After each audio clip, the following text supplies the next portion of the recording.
Flying from Dublin to India requires a heavy physiological lift, and the eastbound leg is reliably harder on your body than the return trip.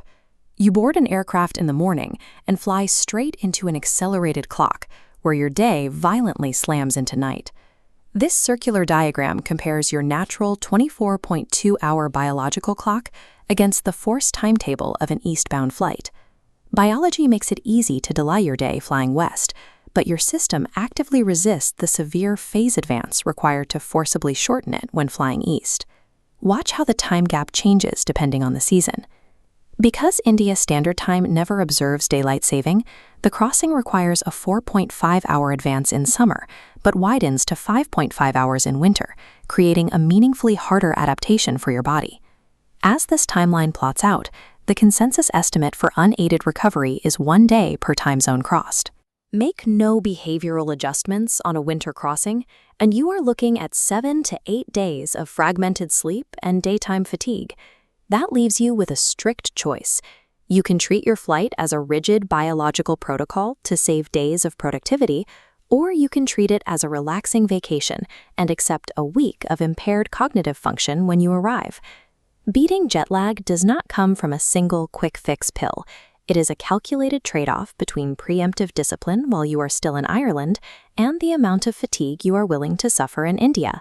Every piece of clinical circadian science comes with a specific cost and effort.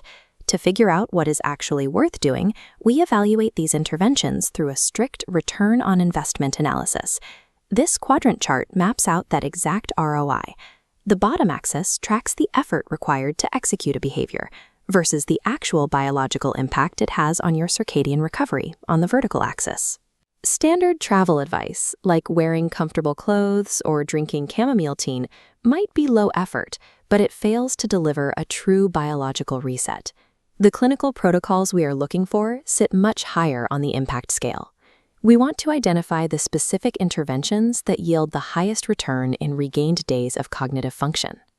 Once you see the math, you can build a customized plan based entirely on how sharp you need to be on day one.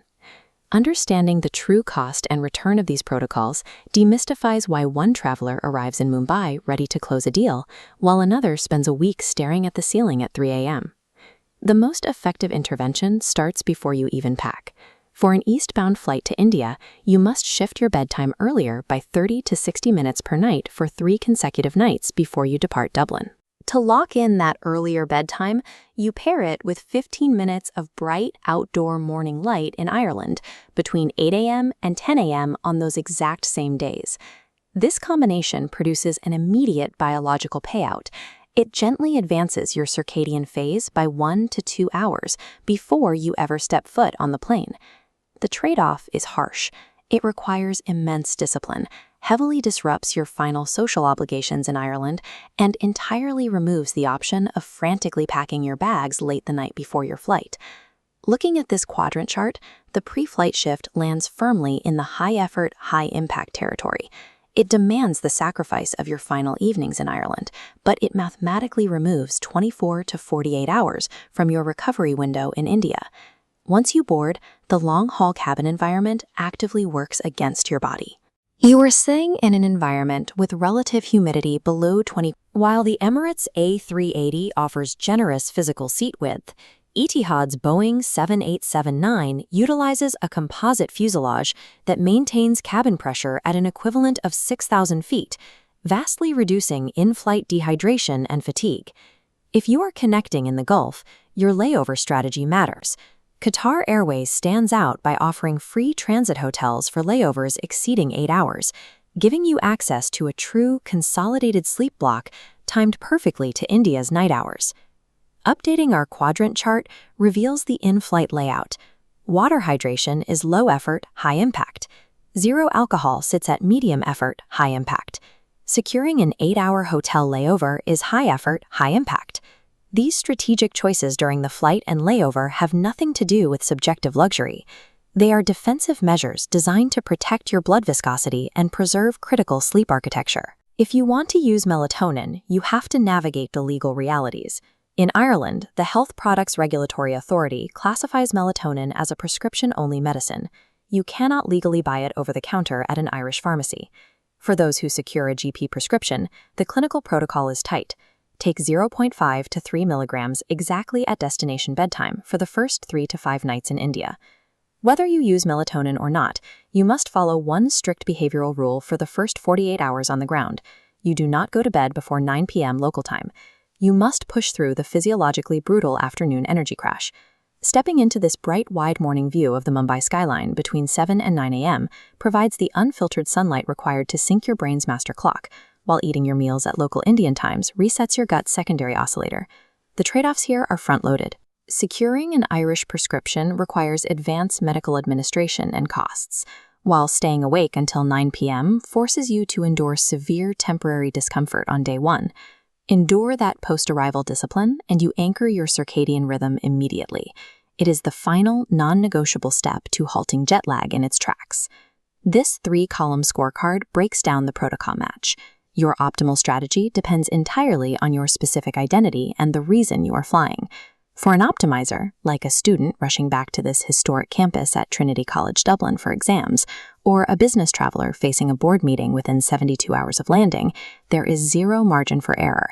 The optimizer must execute every high-effort intervention on the board. They commit to the 3-day pre-shift, secure the GP prescription, and observe the total in-flight alcohol ban, all to rescue 4 crucial days of cognitive function. The pragmatic parent flying with young children faces a different reality. Enforcing a strict 3-day pre-flight sleep shift on a toddler is nearly impossible. The parent's protocol abandons pharmaceuticals and pre-shifts. Instead, they focus entirely on high-leverage environmental cues upon landing, syncing family mealtimes immediately and utilizing early morning outdoor play to reset the clock. Adapting the clinical science to your actual reality prevents you from wasting energy on interventions that clash with your baseline capabilities or travel limits. Finally, consider the casual visitor. This is a traveler returning home to light these traditional oil lamps for Diwali, or taking a month-long cultural holiday, who has the flexibility to absorb a few days of fatigue. The casual visitor takes the middle path. They execute low-effort protocols like aggressive hydration and morning light, but they skip the grueling pre-flight sleep shift and enjoy the complimentary in-flight wine. Accepting 3 days of mild afternoon fatigue is a perfectly valid tax to pay in exchange for a relaxed, highly enjoyable travel experience. Beating eastbound jet lag is not about finding a secret hack. It is about weighing the biological cost of the journey against the value of your time upon arrival and choosing the exact strategy that matches your stakes.